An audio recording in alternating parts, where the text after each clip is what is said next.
शिवसेनेचे मुख्य नेते आदरणीय एकनाथ शिंदेसाहेब असतील, राज्याचे मुख्यमंत्री देवेंद्रजी असतील आणि राष्ट्रवादी काँग्रेस पार्टीच्या राष्ट्रीय अध्यक्षा सुनेत्रा वहिनी यांनी 17 जागांचं जागा वाटप केलं। त्याच्यामध्ये कोकणाची ही स्थानिक स्वराज्य संस्थेची जागा ही राष्ट्रवादी काँग्रेस पार्टीला मिळालेली आहे आणि राष्ट्रवादी काँग्रेस पार्टीचेच म्हणजेच महायुतीचे उमेदवार हे अनिकेतजी तटकरे आहेत।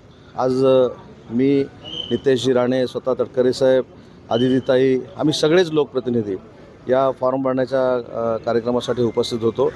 आमचा विजय महायुतीचा निश्चित आहे आणि महाराष्ट्रातल्या सगळ्यात जास्त मतानं ही महायुतीची जागा आम्ही जिंकू। तर एकीकडे ही स्थिती असताना महायुतीतच कुठेतरी बंडखोरी झालेली पाहायला मिळते, कारण तुमच्याच पक्षाचे आमदार महेंद्र दळवी यांच्या कन्येने देखील अपक्ष अर्ज भरलेला आहे।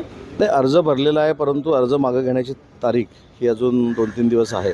त्याच्यामुळे महायुतीमध्ये एकामेकाच्या समोर कोण उभे राहणार नाही त्याची दक्षता आम्ही नक्की घेऊ।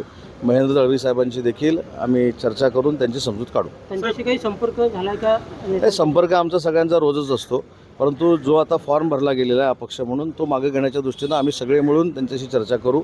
वेळ पडल्यास माननीय शिंदेसाहेब देखील त्यांच्याशी बोलतील। समीर साहेब, याच प्रश्नावर ज्यावेळेला भास्कर जाधव काही वेळापूर्वी बोलले ते म्हणाले की वैरी एकत्र आले, त्याच्यामुळे आमचा विजय आहे की आम्हाला वोटिंगचे मिळणार आहे।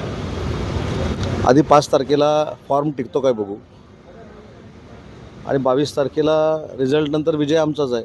कदाचित 5 तारखेला देखील होऊ शकतो, 5 तारखेला नाही झाला तर 22 तारखेला होऊ शकतो। फक्त औपचारिकता शिल्लक आहे विजयाची आणि मला असं वाटतं की कोणी काही किती जरी आखाडे मांडले, अंदाज मांडले तरी अनिकेत तटकरेंचा विजय हा 100% निश्चित आहे आणि फार मोठ्या मताधिक्यानं तो जिंकतील हा आम्हाला सगळ्यांना विश्वास आहे।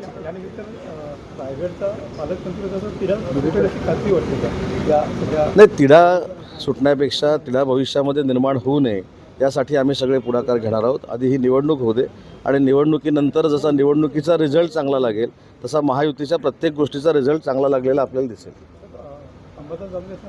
दोन्ही शिवसेना एकत्र यावं अशी अनेकांची इच्छा आहे। मला पण असं वाटतं की दोन्ही शिवसेना एकत्र याव्या। हे अंबादास दानवेंचं वैयक्तिक मत असू शकतं। वंदनीय बाळासाहेबांच्या विचारानं माननीय एकनाथ शिंदेसाहेबांच्या नेतृत्वाखाली आम्ही सगळे शिवसेनेमध्ये काम करतो।